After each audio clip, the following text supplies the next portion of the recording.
धार्मिक शास्त्रों के अनुसार बच्चे के पहले बाल कटवाना बहुत जरूरी होता है। बच्चे के पहले बाल कटवाने को मुंडन कहा जाता है। धार्मिक ग्रंथों के अनुसार इसे चूड़ा कर्म कहते हैं। बच्चे के जन्म से लेकर बुढ़ापे तक कुल 16 संस्कार होते हैं, जिनमें चूड़ा कर्म को ही मुंडन संस्कार कहा जाता है। इस कर्म को कराना बेहद ही जरूरी होता है। इस कर्म के होने के बाद जहां बच्चे में बल बुद्धि का विकास होता है तो वहीं वह अच्छा महसूस करता है। यदि बच्चे का मुंडन नहीं हुआ है तो परिजन उसे घर से बाहर जाने की अनुमति नहीं देते। यदि ऐसी स्थिति में बच्चे को बाहर ले जाया जाता है तो उस पर ऊपरी हवा का साया भी लग सकता है, जिससे बच्चा अस्वस्थ हो जाता है या फिर बीमार पड़ जाता है। इन सभी बातों को लेकर हमने हरिद्वार के प्रसिद्ध ज्योतिषी पंडित श्रीधर शास्त्री से बातचीत की। उन्होंने चूड़ा कर्म को लेकर क्या कुछ कहा है, सुनिए। हमारे धार्मिक ग्रंथों के अनुसार, विद्वानों के अनुसार, मनुष्य के जीवन में 16 संस्कार होते हैं। 16 मैंने 16 संस्कार होते हैं। और जो चूड़ा कर्म संस्कार अर्थात मुंडन संस्कार, यह 8वां संस्कार होता है।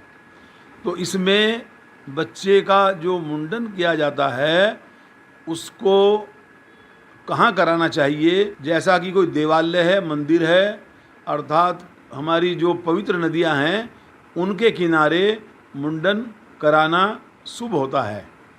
इसके अतिरिक्त जब हम मुंडन कराते हैं तो उसके पश्चात उस बच्चे को कुछ उसके सिर में कुछ ऐसा सतियाई बना देते हैं और उन बालों को गंगा में प्रवाहित करते हैं।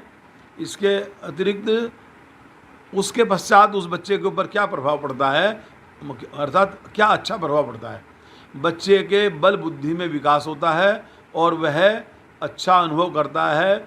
बच्चे का जब मुंडन हो जाता है तो उसकी जो जड़ें होती हैं ना बालों की, उसमें कीटाणु होते हैं, तो उससे भी बच्चे को मुक्ति मिल जाती है।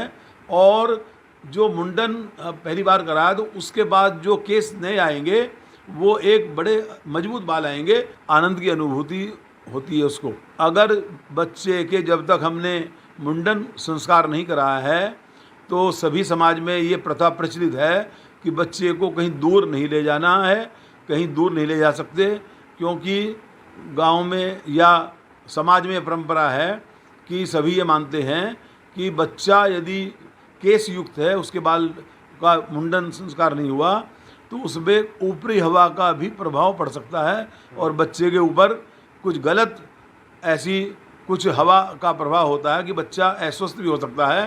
तो समाज, जो बड़े बुजुर्ग लोग हैं, महिलाएं हैं, वो बच्चे को बाहर जाने की आज्ञा नहीं देते। और बच्चा अगर मुंडन होने के बाद कहीं जा रहा है उसमें कोई प्रतिबंध नहीं है, उसके बाद कोई भी दुष्प्रभाव पड़ने की संभावना नहीं होती।